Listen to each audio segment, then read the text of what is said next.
অষ্টমীর পর নবমী প্যান্ডেল পরিক্রমা করলেন অভিষেক বন্দ্যোপাধ্যায়। মেয়েকে সঙ্গে নিয়ে অষ্টমীতে ঠাকুর দেখতে গিয়েছিলেন উত্তরের দিকে, আর নবমীতে উত্তর থেকে দক্ষিণ কলকাতার একাধিক পুজো মণ্ডপ ঘুরলেন তিনি। বছরভর ব্যস্ত রাজনীতিককে এদিন দেখা গেছে অন্য মেজাজে। বুধবার বিকেল 4:30 কিছু পরে চালতাবাগান সর্বজনীনের পুজোয় আসেন অভিষেক বন্দ্যোপাধ্যায়। 81তম বর্ষে চালতাবাগান সর্বজনীনের পুজোর থিম আমার ভাষা বাংলা। দেবী মূর্তি এখানে দনুজ দলনী নয়, মা এখানে সবাইকে পড়াচ্ছেন। মাতৃভাষা যাদের হাত ধরে সমৃদ্ধ হয়েছে সেই সব মনীষীদের প্রতিকৃতি দিয়েই সাজানো হয়েছে মণ্ডপ।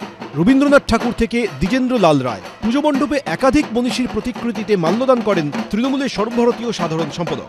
চালতাবাগান সর্বজনীনের পুজো মণ্ডপ থেকে বেরিয়ে দর্শকদের সঙ্গে জনসংযোগ করতেও দেখা যায় তাকে। দক্ষিণ কলকাতার অন্যতম নজরকাড়া পুজো হল যোধপুর পার্কের 95 পল্লীর পুজো। 76তম বর্ষে তাদের থিম হে বঙ্গ ভান্ডারে তব বিবিধ রতন। ঈশ্বরচন্দ্র বিদ্যাসাগর, রাজা রামমোহন রায়, রবীন্দ্রনাথ ঠাকুর, মাইকেল মধুসূদন দত্তের মতো বাঙালি মনীষীদের প্রতি শ্রদ্ধা জানিয়ে সাজানো হয়েছে পুজো মণ্ডপ। নবমীর বিকেলে এখানে এসে প্রতিমা দর্শন করেন অভিষেক বন্দ্যোপাধ্যায়। পুজো মণ্ডপে উপস্থিত ছোটদের লজেন্স দেন অভিষেক বন্দ্যোপাধ্যায়। এদিন ত্রিধারা সম্মিলনীর পুজোতেও যান তৃণমূলের সর্বভারতীয় সাধারণ সম্পাদক। রাসবিহারীর তৃণমূল বিধায়ক ও মেয়র পরিষদ দেবাশিস কুমার এই পুজোর অন্যতম উদ্যোক্তা হিসেবে পরিচিত। 79তম বছরে ত্রিধারা সম্মিলনীর পুজোর থিম চলো ফিরি। কৈলাসের পুরনো দুর্গা মন্দির থেকে প্রাচীন মাতৃমূর্তির রূপ এই পুজোয় প্রাণ পেয়েছে শিল্পীর কল্পনায়। নবমীতে সোশ্যাল মিডিয়ায় পোস্ট করে অভিষেক বন্দ্যোপাধ্যায় লিখেছেন, মহানবমীতে শক্তির চরম প্রকাশের উদযাপন হয়, সেই শক্তি যা দুষ্টকে ধ্বংস করে ভারসাম্য ফিরিয়ে আনে।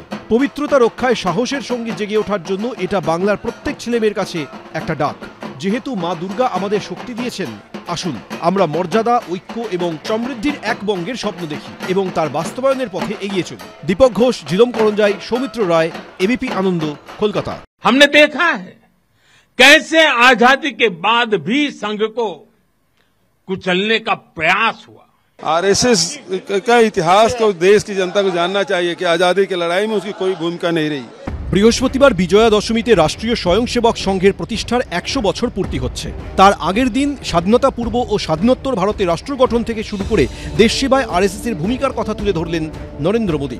একই সঙ্গে অতীতে আরএসএস কে শেষ করে দেওয়ার একাধিক চেষ্টা হয়েছে বলেও অভিযোগ করলেন প্রধানমন্ত্রী। आजादी की लड़ाई के समय देखें 1942 में अंग्रेजों के खिलाफ आंदोलन हुआ तो उसमें अनेक स्वयंसेवकों को अंग्रेजों के भीषण अत्याचार का सामना करना पड़ा। राष्ट्र साधना की इस यात्रा में ऐसा नहीं है कि संघ पर हमले नहीं हुए, संघ के खिलाफ साजिशें नहीं हुई।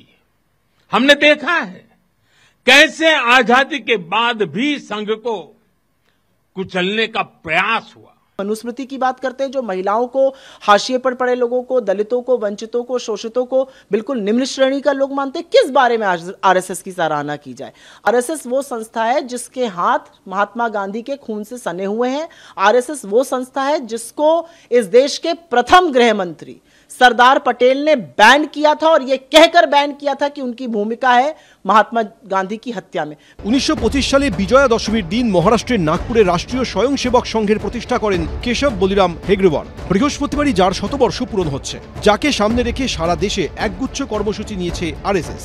সংগঠনের অবস্থান দেশের সর্বস্তরের মানুষের কাছে পৌঁছে দেওয়ার লক্ষ্য নেওয়া হয়েছে। जिस तरह एक नदी कई धाराओं में खुद को प्रकट करती है, हर धारा अलग अलग क्षेत्र को पोषित करती है, संघ की यात्रा भी ऐसी ही है। संघ के अलग अलग संगठन भी जीवन के हर पक्ष से जुड़कर राष्ट्र की सेवा करते हैं।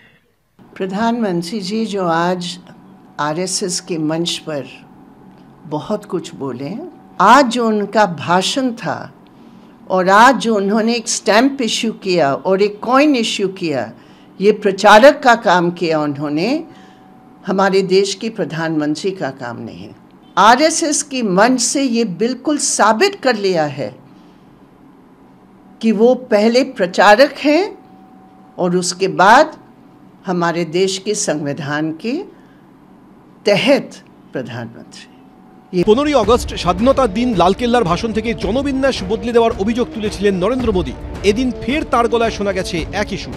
सामाजिक समरसता को आज डेमोग्राफी में बदलाव के षड्यंत्र से, घुसपैठियों से भी बड़ी चुनौती मिल रही है। ये हमारी आंतरिक और भविष्य की शांति से भी जुड़ा हुआ प्रश्न है। और इसलिए मैंने लाल किले से डेमोग्राफी मिशन की घोषणा की है। हमें इस चुनौती से सतर्क रहना है, इसका डटकर मुकाबला करना है। এদিন দিল্লিতে আরএসএস প্রতিষ্ঠার শতবর্ষের অনুষ্ঠানে স্মারক ডাকটিকিট ও কয়েন প্রকাশ করেন প্রধানমন্ত্রী। এবিপি আনন্দ।